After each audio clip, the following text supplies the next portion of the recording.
जय हिंद दोस्तों, मैं हूं आकाश तोमर और आप देख रहे हैं तोमर शो। आज हम जानेंगे कुलधरा गांव के बारे में। एक गांव जो कभी हजारों लोगों का घर था, अब 2 सदियों के फैले एक रहस्य का वीरान स्मारक है। आज हम उस 1825 की मनहूस रात की सच्चाई को उजागर करने के लिए रेत और लोक कथाओं की परतों को हटाएंगे। अभिशाप से पहले, रहस्य से पहले कुलधरा असाधारण बुद्धिमत्ता का प्रमाण था। इसका इतिहास 13वीं शताब्दी में शुरू होता है, जब इसकी स्थापना पालीवाल ब्राह्मणों ने की थी। पालीवाल साधारण ग्रामीण नहीं थे, वे एक परिष्कृत और समृद्ध समुदाय थे। शुष्क भूमि खेती के उस्ताद और चतुर व्यापारी। उनकी प्रतिभा जल के प्रबंधन में निहित थी। उन्होंने मानसून की हर बूंद को इकट्ठा करने के लिए व्यापक भूमिगत नहरें और चतुर बांध बनाए, जिन्होंने खादीन कहा जाता था। इस ज्ञान और धन ने कुलधरा और इसके आसपास 83 पालीवाल गांवों को एक सिंध बंदरगाह तक जाने वाले रेशम और मसाल व्यापार मार्गों पर मजबूती से स्थापित कर दिया। वे व्यापारी, विद्वान और किसान थे, जिन्होंने एक बंजर भूमि के ठीक बीच एक समृद्ध सभ्यता का निर्माण किया था। लेकिन उनकी समृद्धि के स्रोत ने अंततः सत्ता के क्रूर ध्यान को आकर्षित किया।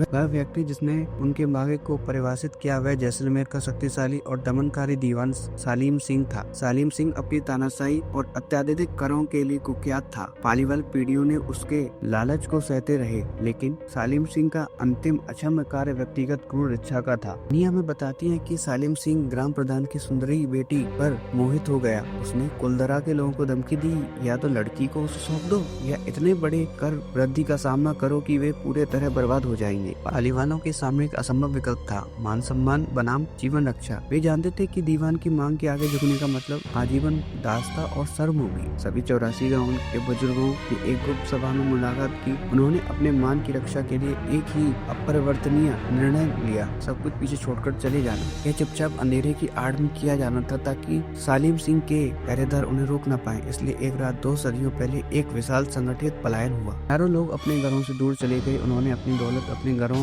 और जमीन पीछे ही छोड़ दिया। इस सुबह जब सालिम सिंह के सैनिक पहुंचे तो उन्हें कुछ नहीं मिला, बस खाली घरों की भयानक बेचैन करने वाली चुप्पी। वे अराजकता में नहीं भागे, वे एक उद्देश्य के साथ गायब हो गए। और जैसे ही वे दूर चले गए, पालीवाल के मुखिया ने अवज्ञा का अंतिम सबसे परिभाषित कार्य किया। उन्होंने कुलधरा पर एक अभिशाप डाल दिया। मुखिया का अभिशाप सरल और भयावह था, इन घरों में फिर कभी कोई नहीं बस पाएगा। उसने फरमान सुनाया कि यह जमीन हमेशा के लिए निर्जन रहेगी। और अभिशाप ने, जैसा कि कहानी चलती है, जड़ पकड़ लिया। 2 शताब्दियों से कुलधरा खाली पड़ा है। जो लोग यहाँ रुकने की कोशिश करते हैं, वे अजीबोगरीब घटनाओं की सूचना देते हैं। यह गांव असामान्य गतिविधि के लिए एक अंतर्राष्ट्रीय केंद्र बन गया है। आगंतुक विशेष रूप से सूर्यास्त के बाद तापमान में गिरावट, अंधे की उपस्थिति और बच्चों की रोने की आवाज, महिलाओं की फुसफुसाहट और बर्तनों की खड़खड़ाहट की बात करते हैं। स्थानीय कहानियों के अनुसार, यदि कोई व्यक्ति अपनी यात्रा से पहले इन खंडरों से कोई पत्थर या मिट्टी का टुकड़ा उठा लेता है तो उसके साथ दुर्भाग्य हो जाता है। लोगों ने अचानक बीमारी, व्यापार में घाटा और अजीबोगरीब दुर्घटनाओं की शिकायत की है, जिसने पर्यटकों को भी इस स्थल से कोई भी यादगार वस्तु ले जाने से रोक दिया है। इतना ही नहीं, कुछ पैरानॉर्मल एक्सपर्ट ने यहाँ ऊर्जा के स्तर में अचानक बदलाव, करोड़ों में खराबी दर्ज की है। लेकिन क्या हुआ? अभिशाप केवल मानव इंजीनियरिंग का एक शानदार प्रदर्शन है। कल्पना की गई है कि गाँव पहले से ही एक संकट का सामना कर रहा था। लगातार सूखे ने खाद्य प्रणाली को विफल कर दिया था।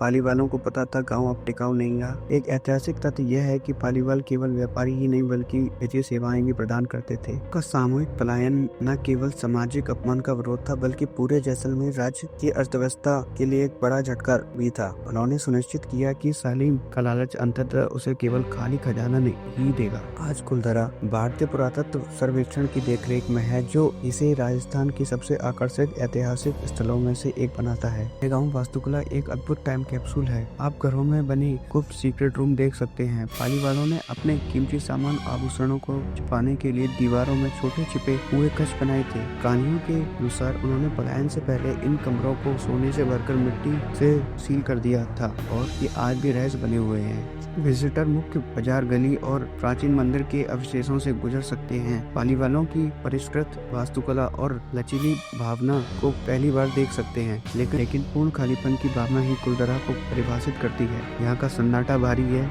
यह एक पूरे समुदाय के चैन का प्रमाण है। कुलधरा हमें सिखाता है कि कभी कभी विद्रोह का सबसे बड़ा कार्य लड़ना ही नहीं, बल्कि इनकार करना है। टूटे जाने से इनकार करना और दमनकारी होने से इनकार करना। उन्होंने अपनी ईमानदारी को सुरक्षित करने के लिए अपने घर, अपने धन और अपने ज्ञात भविष्य को त्याग दिया। उन्होंने यह सुनिश्चित किया कि उनके उत्पीड़क को एक विशाल शांत स्थापित खंडर के अलावा और कुछ नहीं मिलेगा। कहानी अच्छी लगी हो तो चैनल को लाइक, सब्सक्राइब, शेयर करें। जय हिंद दोस्तों।